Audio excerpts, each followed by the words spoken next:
department heads who are with us this afternoon, to our members of the Sangguniang Kabataan, and to our staff who are here, to the Office of the City Mayor. Good afternoon, everyone.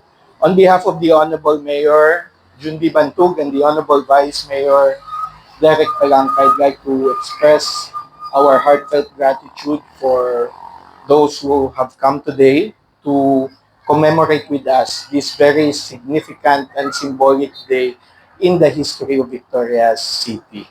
I'd like to share a little bit of the legacy, the life, and even the controversies that's been hounding behind Don Alejandro Acuña Yap Quiña, that Chinaman who donated the land where the seat of government and most of the important major facilities in the poblacion of Victoria stands today.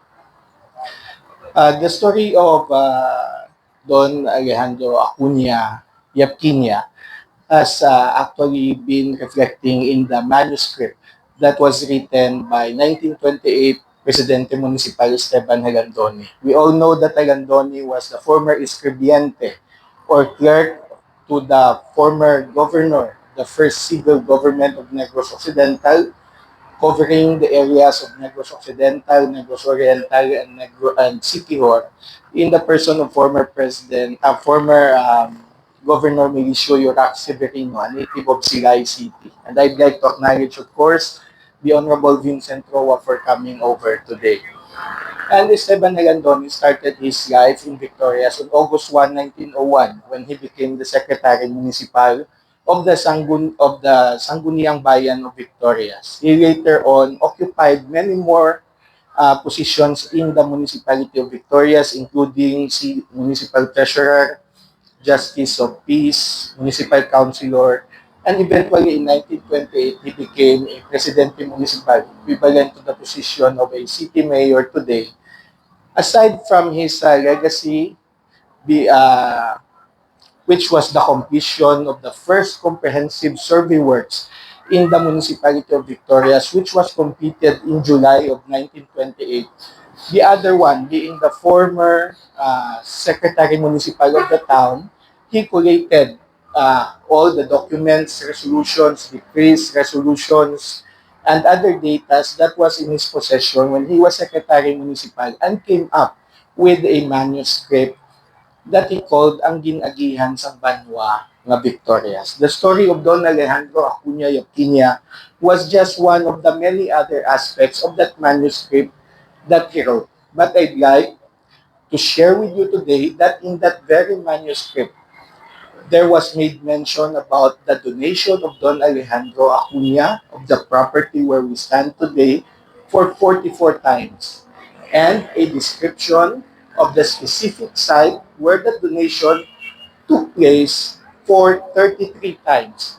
And of course, for acknowledgement and or recognition of the benevolence of Don Alejandro, there was made mention of about 22 times, all totaling to like 99 times that his name was mentioned in that manuscript. And as we all know, it was on this very day, October 17, 1906, when Don Alejandro attended that session of the Sangguniang Bayan to present his escrito. Have you heard about the story that Victorias was about to lose some of their property in Daan Banwa because the heirs of Don Chodoro Benedicto was trying to get back what was illegally occupied by the town when they created the roads. And so in that one fateful morning, in the office of Esteban Halandoni, when Don Alejandro came, he was advised that if indeed he was very serious about his intention of donating a portion of his property, then in the session of the Sangguniang Bayan of October 2, 1906, he should attend that session. And to everybody's surprise, he was among the first people to be present in that session. And when the session started, he was asked about his purpose. Why is he in attendance of the session? And so he explained that he heard that the heirs of Don Chodoro Benedicto have sued this municipality and is trying to get back 2 pedasos of land that they own, which will mean that some of the residents of Victorias living along the road, their houses will be taken away from them and or will be forced to pay canon taxes. And the other one, Don Alejandro said, should the municipality decide that they will transfer the seat of government to a new land that I will be giving away, then right away I can sign an escrito uh, that will signify my donation of my property. And so he was advised that if indeed you are serious about your supposed donation, then you should present to us a written escrito of your donation.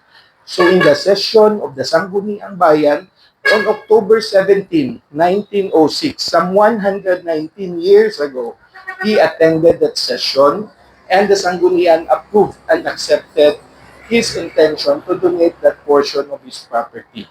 There was a controversy about being October 15 or October 17 because in the actual escrito it says October 15. But the city of Victorias recognizes October 17 because it was on that very session that the Sangguniang accepted, thereby consummating that deed of donation which he signed and the Sangguniang had accepted on October 17, 1906.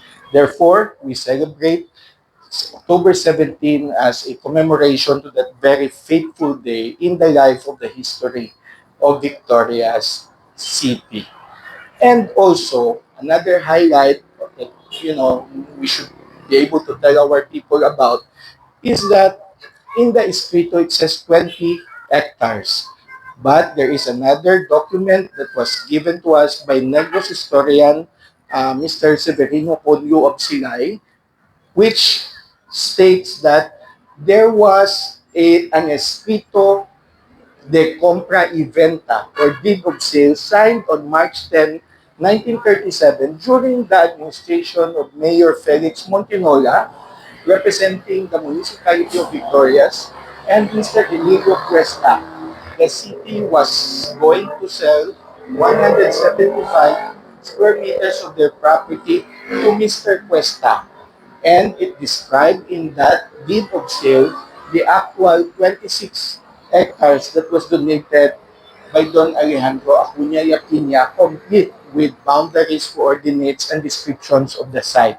And that area, till today, is still being inhabited by the heirs and descendants of Mr. Emilio Cuesta in the corner of what is now known as Gonzaga Street and Ascalon Street, formerly known as Calle Comercio and Calle Lucero in the city of Victoria. So it's quite amazing because there is a 1907 description in the manuscript of Esteban Helandoni which described that donation, and it coincided with the 1937 document that was found by Mr. Severino Conyo and presented to the Sangguniang. Aside from that, we have the 1982 and 1989 souvenir programs of the city, then Municipality of Victorias, during the time of Mayor Jesus Fermin and Renato Fermin, which acknowledges the 26 hectares that was given by Don Alejandro Acuña Yap Quiña. And in the Historical Data Bank of the National Historical Commission of the Philippines, circa 1975, there was also a mention about his donation in the poblacion site of the city, of the now city of Victorias, of a property given by Don Alejandro Acuña. Now, about this monument here,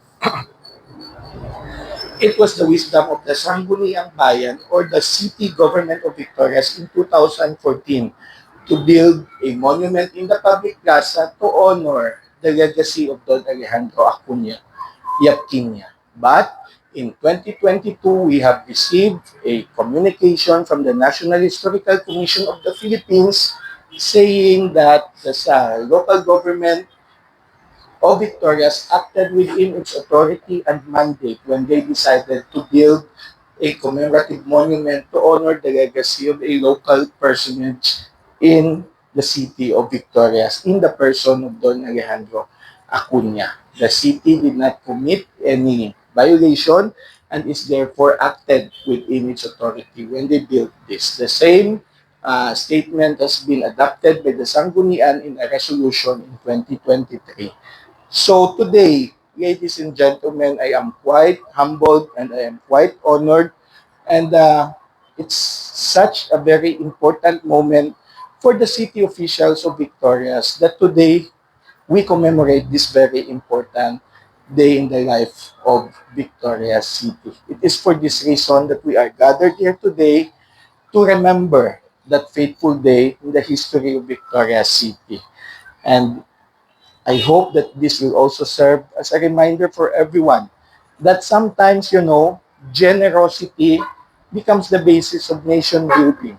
And sharing that generosity with everybody and enjoying and celebrating it will, help us, guide us, shape the future that we would like to achieve in the city of Victorias as a Victoriano. So again, in respect of the past mayors of Victoria City from 1906 and beyond who have adhered to this truth, and for the sake of the more than 90,000 Victorianos today, for them to be able to have an appreciation of the great history that we all share today, and of course, to be able to preserve that history and move forward and discover within us the strength, the wisdom, the resiliency of our past leaders so that today we have this beautiful city that we call the City of Victorias. Hence, we celebrate our important historical dates in Victoria. So again, madamo gid nga salamat. Thank you very much, and God bless everyone. Thank you. Sumaya, ma'am.